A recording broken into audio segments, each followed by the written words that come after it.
So Stephen Boyd ended his lecture with a conjecture that deep learning is a convex problem.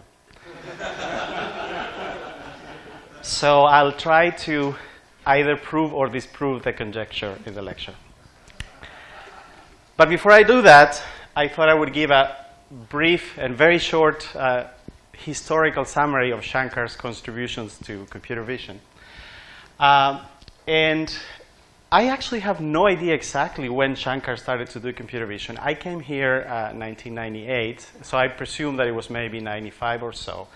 But at the time, computer vision was somewhat integrated with robotics, and Shankar was very passionate about multi-agent coordination and control and flying helicopters. And so what he wanted to do back then was to land a helicopter on a moving platform. And for that purpose, you needed, or he wanted to do that with vision. And so the goal was to be able to estimate a landing target and be able to do what is geometry or structure of motion to be able to land that helicopter on the moving platform. And he actually got some best paper awards in that topic. And we went into studying these questions of multi-view geometry. And all culminated with one of his books in the topic that has been tremendously successful. But as you can see from this picture, the area of geometry was sort of going down and remained dormant for many years. Now it's sort of starting to pick up. And around the 2000s, it was really replaced by recognition, where most of the research for a good 10 years was on extracting very good features to do recognition, something that Shankar was not so passionate about, so we didn't do anything in that area in particular. Instead, between 2004 was sort of compressed sensing, and around 2008, 9 or so, compressed sensing started to have a huge impact in computer vision. And Yima and colleagues were at the cusp of introducing these techniques to computer vision. And in fact, you might not know, but the most cited paper of Shankar is in computer vision, and it's this TPAMI 2009 paper on recognizing faces by using sparsity from a dictionary of where the dictionary is the data. And we've been very successful at extending that not only for classification and clustering. And the culmination of that research was 2016 with the publication of the book on generalized PCA that includes many techniques, among them sparse and low rank methods for classification and clustering. But since 2012, almost everything has been replaced by deep learning. As you can see from that picture, it was forbidden to say the word deep learning at Berkeley for a very long time. The same thing was true about fuzzy systems, by the way, for some time. And so I apologize if I'm saying the wrong word today, although I think from the other side of the street, deep learning seems to be a very big thing these days. So what I'm going to talk today is about deep learning, in particular this question of optimization. As I just said, all of 2000 to 2010 was really computer vision was recognition. And the way it was solved is let's go from images to some features, and let's go from those features to classification. And the goal was to come up with the most sophisticated features that could be done and very sophisticated classifiers that could do that task. But the performance more or less started to plateau around 2010, 2012. So things were getting better and better, but eventually they plateaued. And in 2012, something huge happened. Huge in the sense that it led to a 10% improvement in performance in the largest data set up until then, which has on the order of 1 million images or 1,000 different object categories. And they trained a network that had 60 million parameters. Okay? Something that certainly can be done in CVX. What happened? Here's a few examples. The red means CNN-based performance, and the blue is everything that was being done before. And so up until 2012, the performance was about 30%, and here is the decrease from 26 to 15%. 2013, this is non-CNN. Everything else is CNN-based, and it got to 11%. 2014, it went down from 12 to 6%. And last year in ICCV in Chile, there was the last result with under 3.5% error on ImageNet with a network that has 150 layers. Just to illustrate, this one had about 10 or 12. Okay, so it's an order of magnitude bigger. So why is this happening? So you ask the experts, and I've never worked in the area before, and so they say, well, if you add more layers, you capture more invariances. And the other aspect is that the features are learned rather than being designed by an expert. And so if you learn everything, it ought to be better. And this is sort of a practical proof for the first thing, which is the y-axis is the performance and the x-axis is the number of layers. And you can see that the performance goes up as you add more and more layers. The other explanation that is given is that there is more data. So we have now millions of images where we can train these machines, so we can have networks that are bigger. And we have more computing. So many of the algorithms can be implemented in GPUs, and so we can put together big data with big models and very fast computing.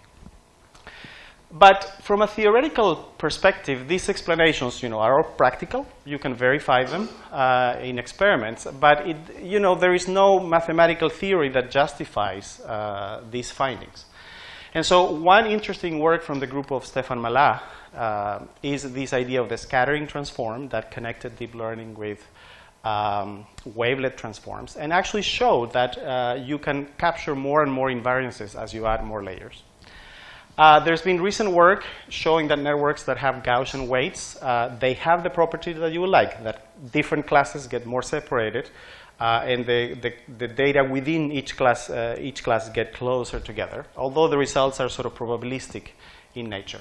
But the question of optimization remains a difficult one, and the difficulty comes from the fact that the problem is non-convex. Why is it non-convex? So mathematically, what is a deep network doing?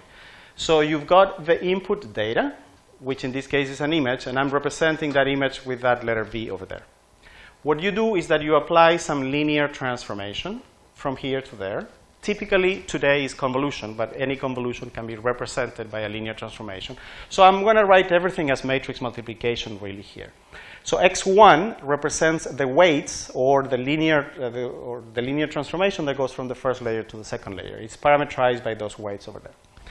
And then what you do is that you apply a nonlinearity. In the old times of neural networks, it was sort of this sigmoidal function that was trying to reflect maybe how neurons operate.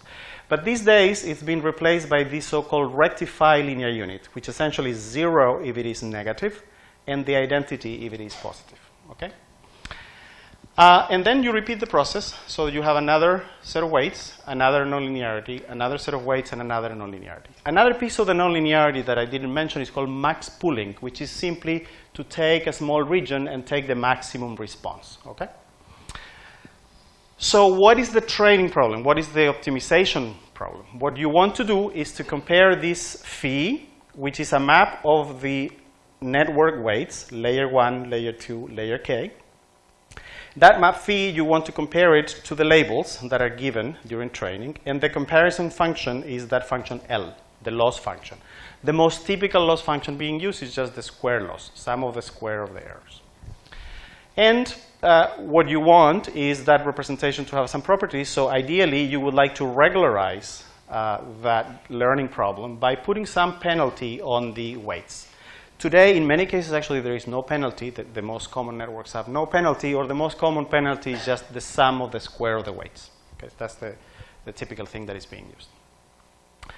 Okay, so how is this non-convexity handled in practice? Okay, so what optimization methods are used? So this cannot be done in CBXPI. What it's done really simply is do alternating minimization, or some form of backpropagation. It essentially is a form of gradient descent that just exploits a lot the structure of the problem to do it in an efficient manner. So it's a local method. And so because the problem is non-convex, how do you get a good solution? So what is just done is, because computing is easier, you just randomly initialize, you run the algorithm. If it is going down very fast, it's probably going to be a good solution, so you keep it. If it is not going down very fast, you know it's not going to be a good solution. You just throw it away and keep doing this over and over. And you repeat multiple times.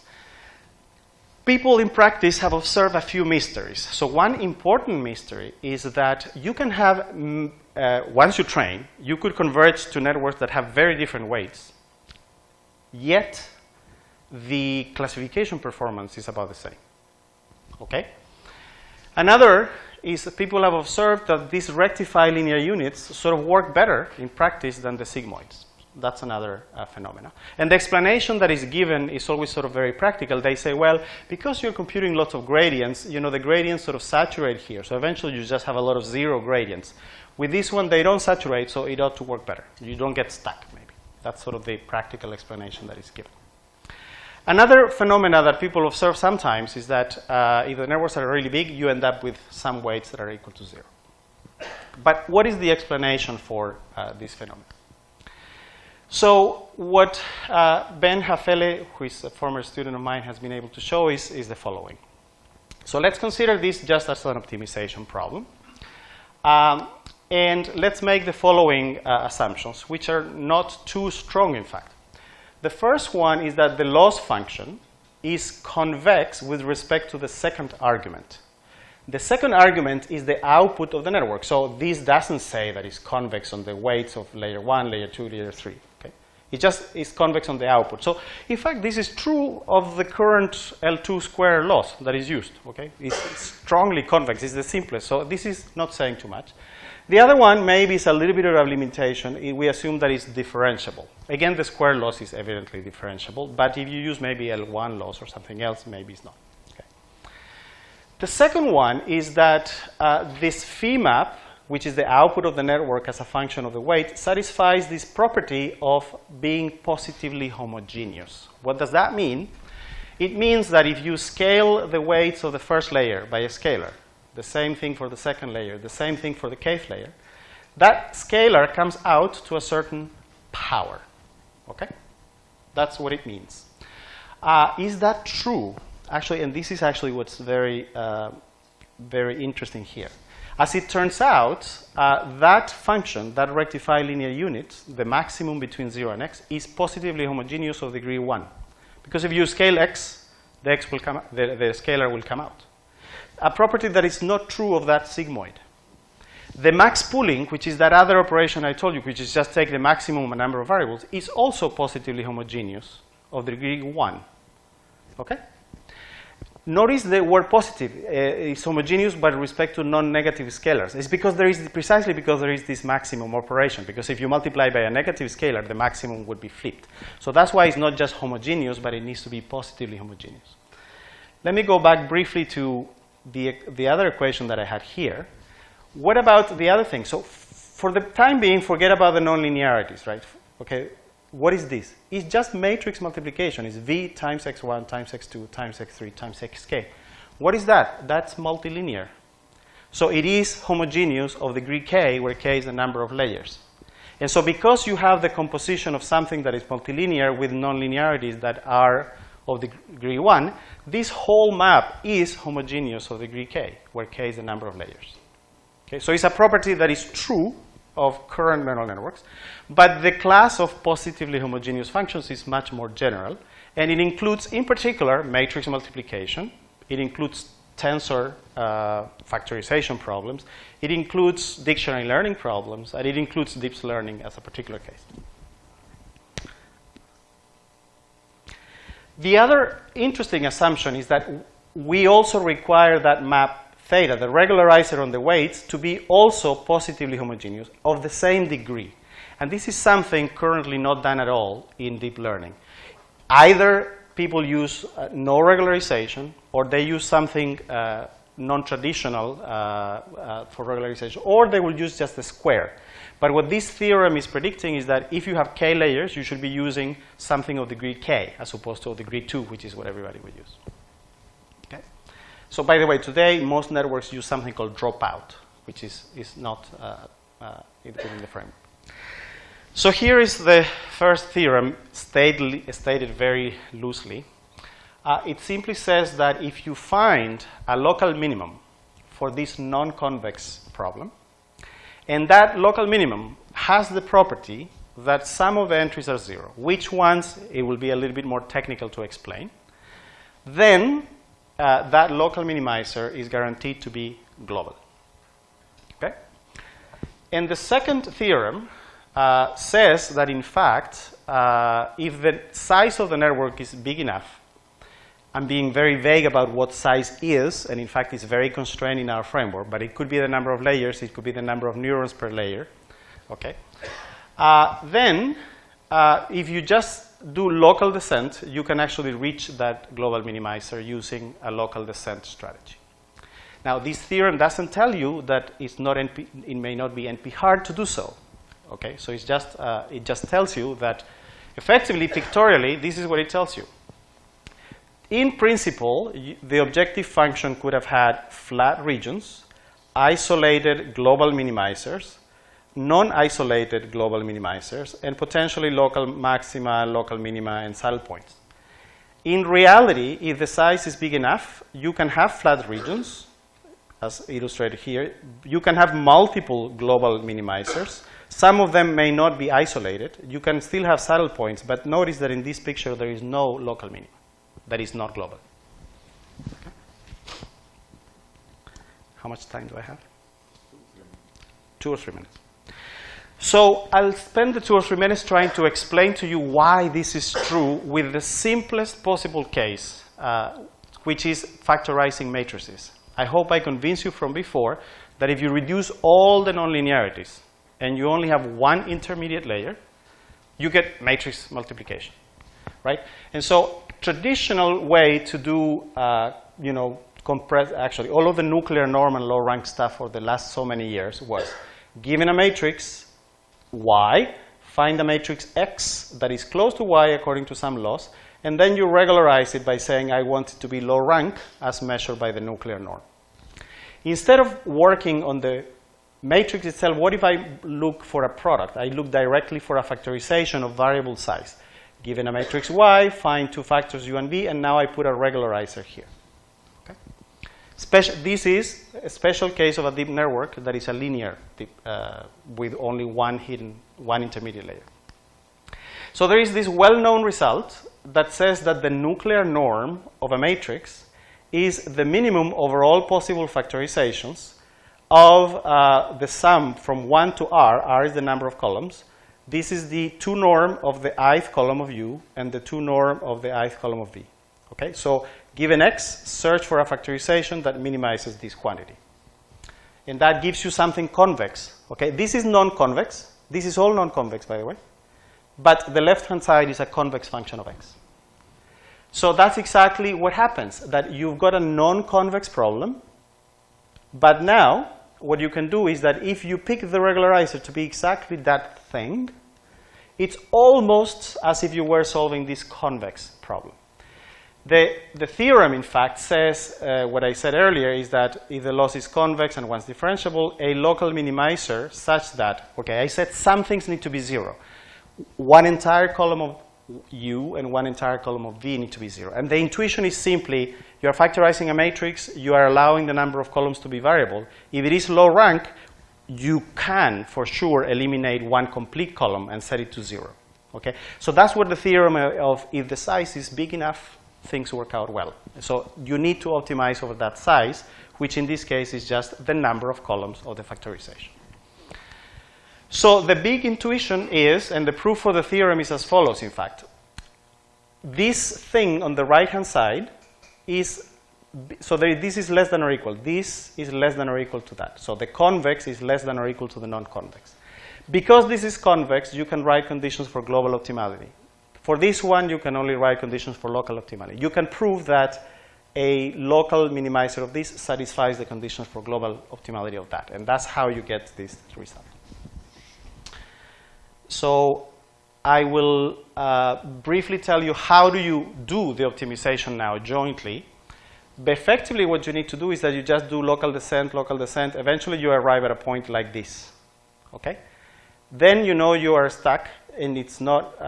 So what do you do? What you really need to do in the matrix factorization case is that you need to add one extra column. So local minima only exist if the size of your factorization is too small. And so this extra column addition is, as soon as it's at the same direction, you will slide from the left to the right and then eventually get there. neural networks with one hidden layer is matrix factorization. The same thing, it's just that there is one extra nonlinearity. And because it's positively homogeneous, nothing else happens. So in summary, these are the three main conclusions. One, size matters in the sense that you should really not only optimize over a network of a fixed size, but you should have some size parameter, which could be, for example, the number of neurons. And if the number of neurons is big enough, you can handle it.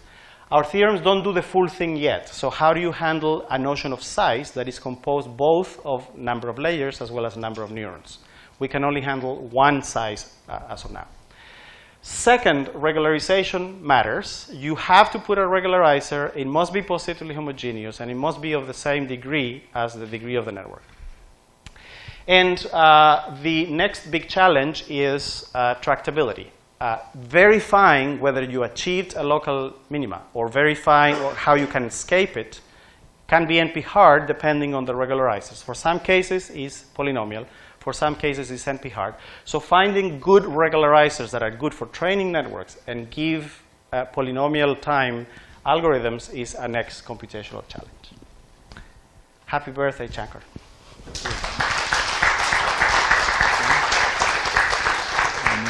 Quick questions?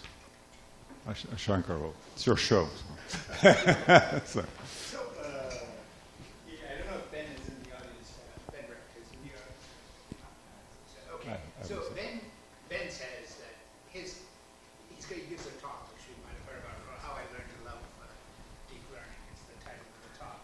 And he says that his concern is about if somebody gives you a bunch of data on deep learning, you have to use too much of it to train. And he's concerned about how much predictive power it has given an amount of data. So the question to you is a spectacular theorem, so don't keep you on. But I mean, what is your own sense of how much of we have these gigantic numbers of layers? Are you spending a lot of the data just on learning it? And so what is its predictive power? Yes. So I don't have a full answer to the question yet, but this is my answer so far. Currently, the networks have a fixed size, and I just have some data, and I do the training. It could happen that I don't have enough, or it can happen that I have a lot. And so the big issue to me is that you're not adjusting the size and the topology of the network to the amount of data that you have.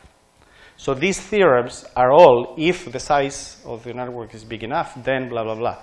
But if the size is not picked correctly, then you're in trouble. So if you have only a small number of data, what I predict is that the size of the network that you end up fitting if you want global optimality would be much smaller than what is currently done.